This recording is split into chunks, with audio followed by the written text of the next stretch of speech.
परेशान हो गई हूँ मैं तो इस गर्मी से। अब तो झाड़ू लगाने में भी बाल्टी भरकर पसीना निकल जाता है। न जाने कब ये गर्मी का मौसम खत्म होगा। अब नहीं लगा रही मैं झाड़ू, बाकी की जगह पर बाद में झाड़ू लगाऊंगी। थोड़ी देर बैठकर पानी पी लेती हूँ। उर्मिला गिलास लेकर जैसे ही मटके से पानी निकालने लगती है तो देखती है कि मटके में बिल्कुल ना के बराबर पानी बचा है। एक तो ये गर्मी, ऊपर से मटके का पानी भी खत्म होने को आ गया है। अब जाओ इतनी दूर कुएं पर और गर्मी में पानी भर कर लाओ। अगर इसे मैं पी लूंगी तो जुगनी स्कूल से आने के बाद क्या पिएगी। इस गर्मी ने तो पानी के लिए भी मोहताज करके रख दिया है। उर्मिला गर्मी से परेशान हो रही होती है कि तभी उर्मिला की सास हाथों में पूजा की थाली लिए घर आती है। माँ जी, आप सुबह के मंदिर गई हुई हैं और अब दोपहर में आ रही हैं।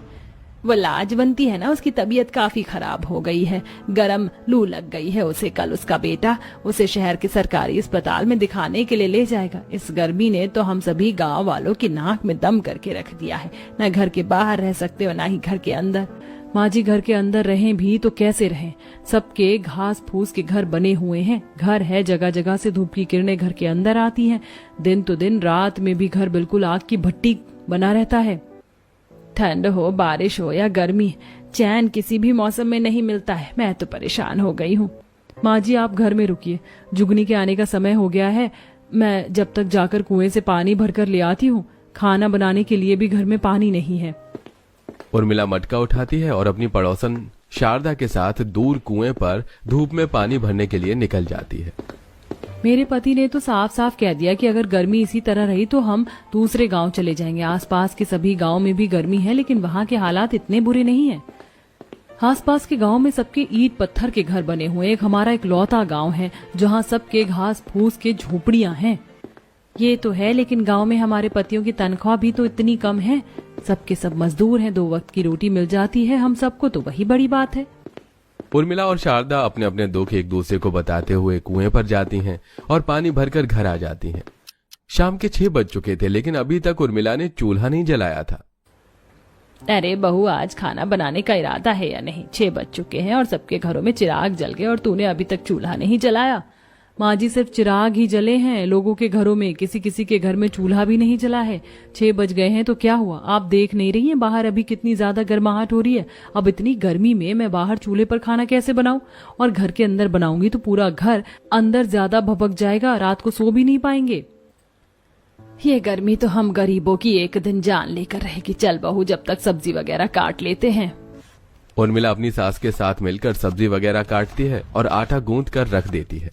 रात के तकरीबन 9 बज चुके थे और अब गांव की सभी बहुएं अपने अपने घरों के बाहर निकलकर चूल्हे पर खाना बनाना शुरू करती हैं। तू भी अभी खाना बनाना शुरू कर रही है? मेरे तो दोनों बच्चे भूखे पेट ही सो गए। अब जल्दी से खाना बनाओ और उन्हें खिलाओ। सुबह भी उन्होंने कुछ नहीं खाया था। मेरी भी बेटी 7 बजे ही सो गई थी। अब क्या करें, हम भी इतनी गर्मी में ना बाहर खाना बना सकते हो ना ही घर के अंदर। रोज रात होने का इंतजार करना पड़ता है कि कब रात हो और थोड़ी बहुत ठंडक में हम लोग खाना बनाएं। अरे मैंने तो सोच रखा था कि इस साल चाहे कुछ भी हो, गर्मी शुरू होने से पहले ही एक ईंट पत्थर का छोटा सा कमरा ही बनवा दूंगी, लेकिन इस साल भी पैसे नहीं हो पाए। न जाने कब तक हम गांव वालों को इन झोपड़ियों में रहना पड़ेगा गर्मी में। अब तो भगवान ही हमारा। उर्मिला हर रोज की तरह घर की सफाई कर रही होती है कि तभी अचानक छत से थोड़ी बहुत घास फूस गिर जाती है और वो धूप सीधा घर के अंदर आने लगती है। भगवान, क्या मुसीबत है, मदद तो हमारी कर नहीं रहे हो। कम से कम नई नई परेशानी तो मत दो। पहले ही क्या इस घर में हम कम परेशान थे जो अब एक और परेशानी दे दी। उर्मिला जैसे तैसे करके छत को ठीक कर तो देती है, लेकिन अब तो हर दिन की बात होने लगी थी। गांव में हर कोई इन परेशानियों से काफी ज्यादा परेशान था। उर्मिला सुबह ही अपनी बेटी के लिए खाना बनाकर चली जाती है। जब उर्मिला दोपहर में आती है तो देखती है कि उसकी बेटी अभी तक भूखी बैठी है। तुमने खाना क्यों नहीं खाया बेटा? मैं तो रोटी सब्जी बनाकर गई थी ना। रोटी और सब्जी में से खट्टी खट्टी बदबू आ रही है। लगता है गर्मी की वजह से खाना खराब हो गया। इसी तरह परेशानियों में घिरे हुए इस पूरे गांव वालों के दिन गुजर रहे थे। आज तो हद से ज्यादा ही गर्मी पड़ रही थी। बार बार उर्मिला का प्यास के मारे गला सूख रहा था, तो वहीं पानी की तरह उर्मिला के शरीर से पसीना बह रहा था। उर्मिला कड़कड़ाती धूप में घर से बाहर निकल जाती है और काफी देर तक चलते चलते उर्मिला अपने गांव के पास ही बने पहाड़ी के इलाके में पहुंच जाती है। वहां जाते ही उर्मिला को हल्की हल्की ठंडी महसूस होने लगती है। यहाँ तो कितनी ज्यादा ठंडक हो रही है। आसपास कोई झरना वगैरह है क्या? यहाँ आकर तो गर्मी लगना भी बिल्कुल ना के बराबर सी हो गई है। उर्मिला जब थोड़ा और आगे जाकर उन पहाड़ों पर चढ़ती है तो वहां की थोड़ी बहुत मिट्टी उर्मिला के पैरों में लग जाती है। अरे यहाँ की मिट्टी तो काफी ज्यादा ठंडी है, ऐसा लग रहा है मिट्टी नहीं बल्कि बर्फ हो। उर्मिला थोड़ी देर के लिए उस ठंडी मिट्टी पर ही लेट जाती है। इतने दिनों बाद इतनी ठंडी जगह पर जाकर उर्मिला को काफी सुकून भरी नींद आती है और उर्मिला पूरे 2 घंटे बाद सोकर उठती है। मुझे तो पता नहीं चला कि कब 2 घंटे बीत गए। बहुत अच्छी नींद आई मुझे। अगर इस मिट्टी का इस्तेमाल करके हम लोग अपने लिए घर बनाएं तो वैसे भी उस घास के घर से अच्छा तो मिट्टी का ही घर होगा, कम से कम थोड़ी ठंडक तो मिलेगी। उर्मिला जल्दी से घर जाती है और सारी बात अपने पति और सास को बताती है। अगले दिन उर्मिला अपने पति विनोद के साथ बैलगाड़ी लेकर उस पहाड़ी इलाके में पहुंच जाती है और वहां से टोकरी भर भर कर ढेर सारी ठंडी मिट्टी लेकर अपने घर आती है। अरे बहू, तू तो सच कह रही थी, ये मिट्टी तो काफी ज्यादा ठंडी है। हाँ माँ जी, और अब इसी ठंडी मिट्टी का हम लोग घर बनाएंगे।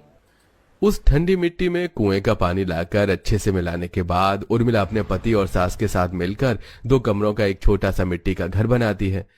1 से 2 दिन के अंदर ही वो पूरा मिट्टी का घर अच्छी तरह से सूख जाता है और सूखने के बाद ठंडी मिट्टी का बना घर काफी ज्यादा ठंडक देने लगता है। हमारे इस मिट्टी के घर के अंदर तो बिल्कुल भी गर्मी नहीं लग रही, बिल्कुल ठंडा ठंडा महसूस हो रहा है।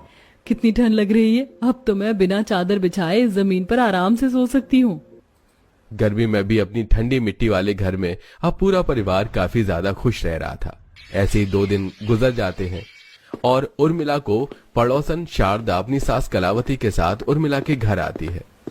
क्या बात है उर्मिला, तुम्हारा ये मिट्टी का घर तो काफी ज्यादा ठंडक दे रहा है। हमने भी कुछ समय पहले मिट्टी का घर बनाया था, लेकिन उसमें तो बिल्कुल भी ठंडक नहीं थी। तुम्हारे घर में तो बिल्कुल गर्मी लगनी बंद ही हो गई है। ये सब तो उन पहाड़ों की ठंडी मिट्टी का कमाल है। मैं तो कह रही हूँ आप लोग भी वहाँ से मिट्टी लेकर आ जाइए और उससे घर बना दीजिए, कम से कम गर्मी से कुछ तो राहत मिलेगी। उर्मिला की बात मानकर अगले दिन शारदा अपनी सास के साथ उन पहाड़ियों से जाकर ढेर सारी ठंडी मिट्टी लेकर आती है और अब उनसे अपना घर बनाती है।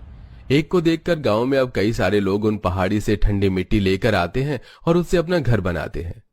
तुमने तो कमाल कर दिया, वरना मैंने सोचा नहीं था कि मिट्टी का घर रहने के लिए इतनी ठंडक दे सकता है, वरना हम लोग तो कब का मिट्टी का घर बना लेते। जहां पहले इस छोटे से गांव में हर किसी का घास फूस का घर था, तो वहीं अब गांव में हर कोई अपनी मिट्टी का घर बनाने में लगा हुआ था। ऐसे ही 1-2 दिन गुजर जाते हैं। उर्मिला हर रोज की तरह रात होने का इंतजार करती है और रात होते ही आंगन में चूल्हे पर खाना बना रही होती है। मिट्टी का घर तो बन गया, लेकिन अभी भी रात होने का इंतजार करना पड़ता है, तभी चूल्हा जलता है। हमारे घर में आज फिर जुगनी सो गई खाली पेट। जिस तरह से तूने ये मिट्टी का घर बनाया है, ठीक उसी तरह एक रसोई भी बना ले। कब तक जागने के लिए हमें रात का इंतजार करना पड़ेगा? कह तो आप ठीक रही हैं। सोच रही हूँ एक मिट्टी की रसोई बना ही लेती हूँ। थोड़ी बड़ी बनाऊंगी, सारा सामान रसोई में आ जाए और कम से कम चूल्हा तो समय से हमारे घर में जलेगा। अगले दिन फिर से उर्मिला पहाड़ों से ठंडी मिट्टी लेकर आती है और उससे एक छोटा सा कमरा बनाती है और उसके अंदर अपनी मिट्टी की छोटी सी रसोई, जिसमें चूल्हे से लेकर मसाले के डिब्बे और बर्तन रखने के लिए भी कई सारे खांचे होते हैं। देखते ही देखते पूरा गांव मिट्टी के गांव के घर में बदल जाता है। ऐसे ही कुछ समय और गुजरता है और आज शहर के कुछ लोग घूमने के लिए इस गांव में आते हैं। वाह कोमल, इस गांव में तो पूरे घर मिट्टी के बने हुए हैं। मिट्टी के घर तो कई 100 साल पहले लोग रहने के लिए बनाते थे।